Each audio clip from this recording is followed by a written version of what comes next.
एक संकर संकरण। मेंडल ने तो वैसे 3 नियम दिया था, ठीक है, लेकिन हम इसमें पढ़ेंगे मेंडल का एक संकर संकरण। ठीक है, देखो मेंडल के एक संकर संकरण में क्या था, उसके पहले एक शायरी हो जाए। मुस्कुराओ ऐसे जैसे लगे मुस्कुराहट जिंदगी की एक जरूरत है। मुस्कुराओ ऐसे जैसे लगे कि मुस्कुराहट जिंदगी की एक जरूरत है, और कोई आपको देखे तो कह दे वाह जिंदगी कितनी खूबसूरत है।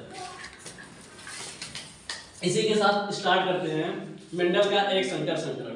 देखो मेंडल ने 7 विपरीत जोड़ी लक्षण, मतलब 7 लक्षण वाले पौधे लिए थे जो विपरीत लक्षण होते थे। अगर एक लंबा है तो एक बौना होता था, एक गोल है तो एक झुर्रीदार होता था। ऐसे 7 जोड़ी वाले पौधे लिए थे, ठीक है। उसी में 2 लक्षणों का उन्होंने संकरण करवाया, फर्टिलाइजेशन करवाया, ठीक है, क्रॉस करवाया। उसके बाद उनको क्या प्राप्त हुआ, देखो मेंडल ने अपने एक संकर संकरण में एक पौधा लिया था शुद्ध लंबा। क्या लिया था? शुद्ध लंबा। मेंडल ने अपने एक संकर संकरण में एक शुद्ध लंबा पौधा लिया था और एक शुद्ध बौना पौधा लिया था। शुद्ध लंबा था और शुद्ध बौना था। जो लंबा पौधा था उसको डिनोट करते हैं, प्रदर्शित करते हैं कैपिटल टी से, ठीक है। और जो बौना पौधा था उसे डिनोट करते हैं स्मॉल टी से। इतना समझ में आया? मेंडल ने 2 विपरीत जोड़ी वाले क्या लिए, पौधे लिए, जिसमें एक लंबा था और एक बौना था। इसका उन्होंने क्या करवाया? क्रॉस करवाया। तो जब मेंडल ने इन दोनों का क्रॉस करवाया तो उनको सभी पौधे संकर लंबे मिले। कैसे मिले? संकर लंबे, यानी सभी पौधे क्या हो गए? लंबे हो गए। उनको फर्स्ट जनरेशन में F1 पीढ़ी में उनको सभी पौधे कैसे मिले थे? लंबे मिले थे। कौन से लंबे? संकर लंबे। तोरे गाँव वाले ना शंकर जी, मेंडल के संकर लंबे, ठीक है। क्या मिले उनको? संकर लंबे मिले। ये F1 था। मेंडल के F1 जनरेशन में उनको सभी पौधे कैसे मिले थे? लंबे मिले थे। अब मेंडल ने सोचा कि जब हमने लंबा पौधा लिया था और बौना पौधा लिया और उसका जब क्रॉस करवाया तो या तो उसमें से कुछ लंबे होने चाहिए, कुछ बौने होने चाहिए, या तो पूरा बौना हो जाए या तो पूरा क्या हो जाए? लंबा हो जाए। लेकिन ऐसा कुछ नहीं हुआ। तो मेंडल ने सोचा कि जो F1 पीढ़ी प्राप्त हुई है, मतलब वो चौंक गए।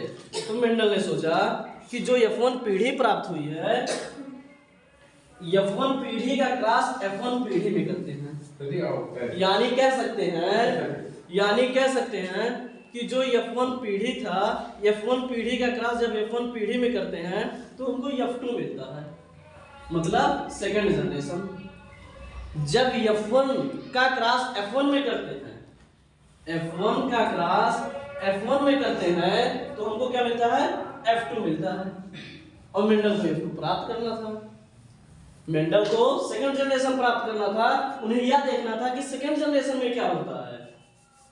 इतना समझ में आया? अब देखो मेंडल के F1 जनरेशन में क्या था? कैपिटल टी स्मॉल टी था। कैपिटल टी स्मॉल टी था। अब मेंडल ने इसका क्रॉस करवा दिया, क्या प्राप्त करने के लिए? F2 प्राप्त करने के लिए।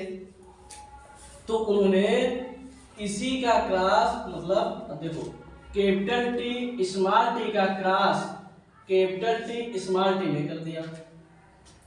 तो इसके 2 तरीके हैं, या तो तीर वाला ऐसे करो,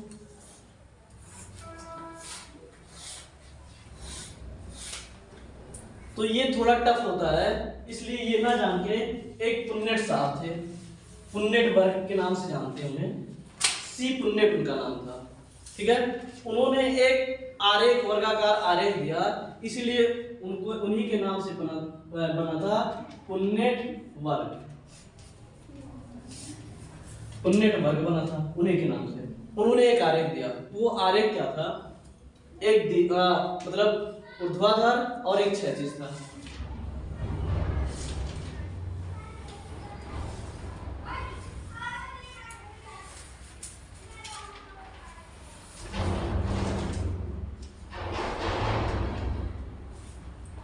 ये था। अब क्या किए, capital T small T multiply capital T small T, इसका क्रॉस उसी में जब कराते हैं तो F2 प्राप्त होता है। ये याद रखना, जब हमें F2 प्राप्त करना होता है तो उसी का क्रॉस उसी में करवाएंगे, यानी F1 का क्रॉस F1 में जब करवाएंगे तो हमें क्या मिलेगा, F2 मिलेगा। अब देखो, एक ये है इसके लक्षण, ये लिख दे रहे हैं कैपिटल टी स्मॉल टी, ये लक्षण है कैपिटल टी स्मॉल टी, ठीक है। अब देखो, जब कैपिटल टी का क्रॉस कैपिटल टी में करते हैं, जब कैपिटल टी का क्रॉस कैपिटल टी में करते हैं तो कैपिटल टी मिलेगा। जब कैपिटल टी का क्रॉस कैपिटल टी में करेंगे तो कैपिटल टी मिलेगा, और जब कैपिटल टी का क्रॉस स्मॉल टी में करेंगे तो क्या मिलेगा, कैपिटल टी स्मॉल टी। क्या मिलेगा, कैपिटल टी स्मॉल टी मिलेगा। इतना समझ में आया कि नहीं? देखो, कैपिटल टी का क्रॉस कैपिटल टी में करवाएंगे तो कैपिटल टी का क्रॉस स्मॉल टी में करवाएंगे तो capital T small T.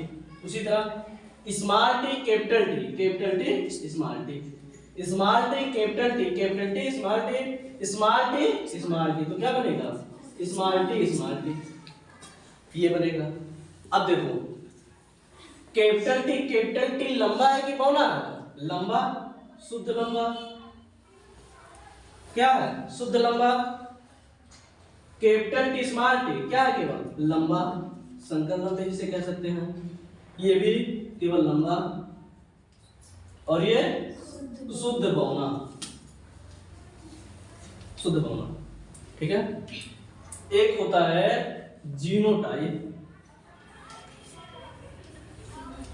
Genotype और एक होता है फिनोटाइप।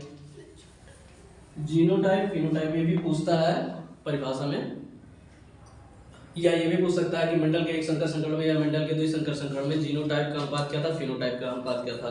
तो देखो, जीनोटाइप यानी जीन प्रारूप और फिनोटाइप यानी लक्षण प्रारूप होता है। तो सबसे पहले लक्षण प्रारूप यानी फिनोटाइप का डेफिनेशन जानते हैं क्या होता है। देखो, ऐसे लक्षण, फिनोटाइप बता रहे हैं, ऐसे लक्षण जो बाहर से देखे पता चल जाए, ठीक है, ऐसे लक्षण जो बाहर से ही देखने पे पता चल जाए उसे कहते हैं फिनोटाइप। जैसे कहूँ बराती में गयो, अब रिश्तेदार है तो तुरंत जान जाइए कि ये तो ये फलाने पे हुआ हो है, इका हो जाए फिनोटाइप। लेकिन जिन्स यानी आपके पिता के गुण से या माता के गुण से पता चले कि ये फलाने का लड़का है, उसे क्या कहते हैं, जीनोटाइप। अब देखो, इसमें जीनोटाइप ढूंढेंगे, जीनोटाइप ये क्या है, लंबा, ये भी लंबा, ये भी लंबा, मतलब ये तो शुद्ध लंबा है। ये क्या है, शुद्ध लंबा। एक क्या है, शुद्ध लंबा अनुपात, दो संकर है और एक क्या है, शुद्ध बौना। अब कोई पूछे कि मेंडल के एक संकर संकरण में जो जीनोटाइप का अनुपात है उसका अनुपात क्या होगा, तो आप कहेंगे 1:2:1, 1:2:1। ये क्या है, मेंडल के जीनोटाइप का अनुपात है। अब बात करते हैं फिनोटाइप, यानी बाहर से ही देखने पर पता चल जाए। देखो, एक लंबा यहाँ है, ये भी लंबा ही है, ये क्या है, लंबा। यहाँ केवल शुद्ध की बात होगी, जीनोटाइप में शुद्ध की बात होगी, और इसमें फिनोटाइप में बाहर से ही देखने पर पता चलेगा। फिनोटाइप में बाहर से ही देखने पर पता चलेगा।